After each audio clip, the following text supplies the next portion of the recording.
Hello everyone! Nagluto nga pala ako ng tortang talong at syempre doon ko yan pinitas sa aking mini garden na nakatanim lang sa paso. At syempre mamimitasin tayo ng kamatis dahil hindi masarap ang tortang talong pag walang kamatis. At mabuti na lang marami pang bunga ang ating kamatis at ating gagamitin sa ating tortang talong.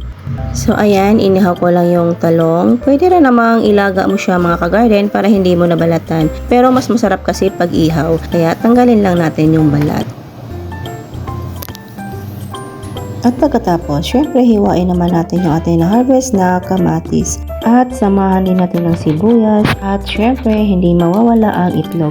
Bale, 3 itlog ang nilagay ko para mas maraming itlog, mas masarap. Ayan, lagyan lang natin ng pampalasa ayon sa mga gusto mo.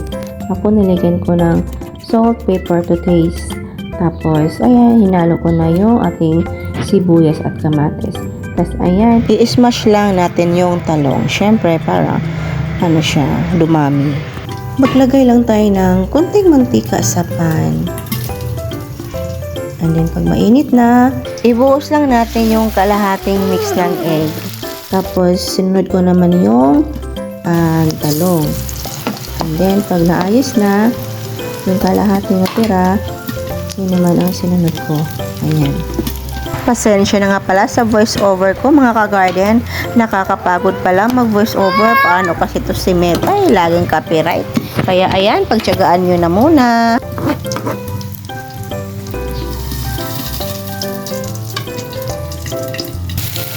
Pag medyo brown na siya, ibaliktad mo na mga ka-garden. Ayan, struggle is real talaga pag ibaliktad ko na yung torta. Lalo na pagtalog kasi ang lambot niya Ayan. Yeah, okay lang yan. And then, ready to serve. Thanks for watching!